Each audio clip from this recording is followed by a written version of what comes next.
There are two primary ways of communicating with beings of higher consciousness. One is through astral projection, where you leave your physical body and communicate to them in person. As much as I'd love to break into astral travel right now, we have to save that for later. The other method involves having a being come to Earth and communicate through a trained person, and this is called channeling.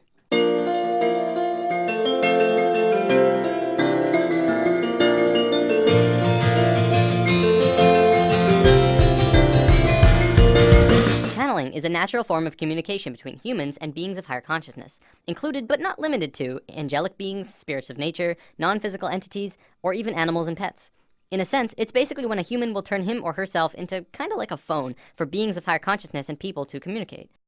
A channeler can choose who or what they want to channel. As long as the other party has an interest in communicating, the link is made and the channeling can begin. Now don't worry, there's no possession or anything harmful taking place here. The body is still under the complete control of the channeler, but the channeler and spirit are communicating through thought. Messages are communicated on levels of emotion and thought rather than spoken word.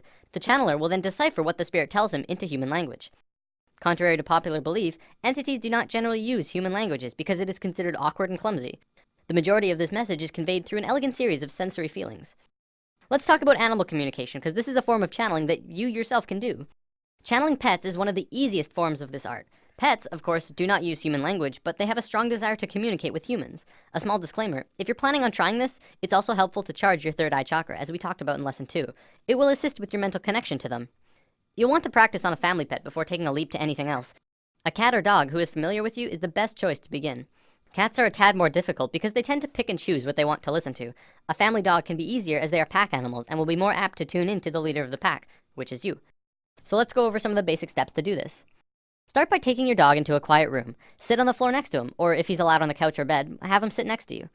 Pet him in his favorite spot until he's settled in. Then start talking quietly to him in a loving tone. Find one short sentence or word and use it over and over. You could say, hey there sweetie, or okay buddy.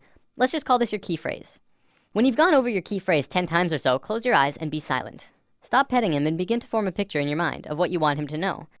You may have to practice visualizations if you haven't ever done this before. After the picture is formed and clear, float the image out of your forehead where your third eye is located and into your dog's head directly between the eyes. Once you've done this, speak the key phrase again one more time and float the image again into his head. Keep doing this until he either leaves to get up or puts his head on your lap. If he leaves, follow him and do it again. If you begin to get a reaction from him, like putting his head in your lap or something else, congratulations, you've just communicated with your dog. Cats are a bit more stubborn, so it'll depend on the cat you're trying to communicate with. The image you're visualizing to him may have to be their favorite cat treat or something that they really like. If they're especially loving snuggle cats, then that's all the better. Use the same directions with the dog though, and who knows, you could be talking with them in no time. If you have smaller animals like avians and reptiles, you have to remember that the animal has a smaller brain. The reception of pictures is apt to be slower and take longer. Remember, practice and patience is crucial to learning to do this. You'll probably start with minimal results, but if you're persistent, you will not only master the family pet chat, but other animals around you, like your friends' pets or pets in the car barking at you as you walk by and so on. One big question that everyone has around now, well, do they talk back? Yeah, they do. I communicate with my cat Toonie and he always tells me what he wants, whether it's food, water, or to go outside. I've actually read that horses are really good at communication as well. In an article I'll be posting in the comments of this video, a woman said that one time she had a horse specifically ask for a green apple, not a red one. Had to be green. Of course, she immediately got one and gave it to her, and they started communicating more. I know what you're probably thinking. Well, don't I have to be psychic to do this?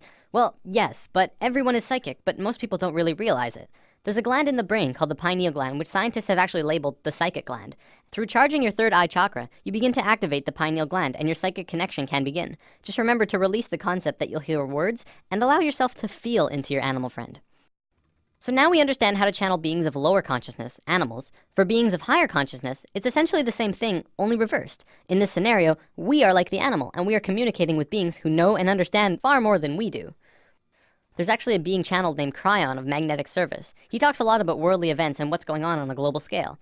What's interesting is that Cryon has been invited to the United Nations 7 times over the last 13 years.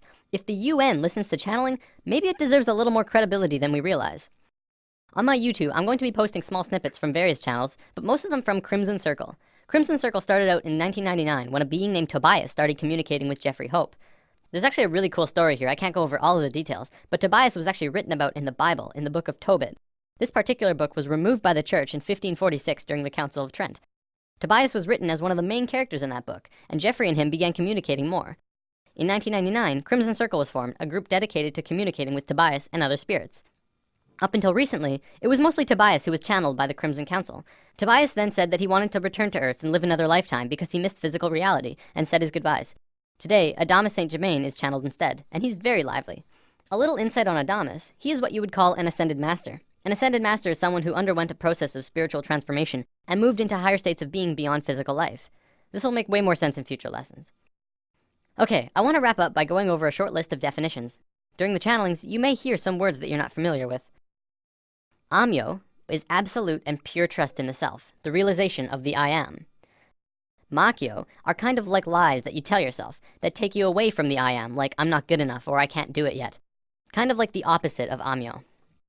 Ascension is the process of going from one lifetime to the next while staying in the same physical body. Kaldra, you may hear this one a lot actually.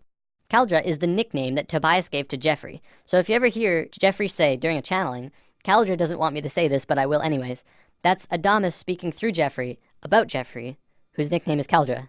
Is that confusing? Shambra is the name that Adamus uses for the group of humans going through the awakening process. If you're watching the videos, you too are a Shambra. Shoud is a channeling, essentially. What you'll be watching are shouds, gatherings for communication with Adamus and other beings. Well, that wraps this one up. Happy channeling! Nothing like the sun to keep you from stumbling in the dark.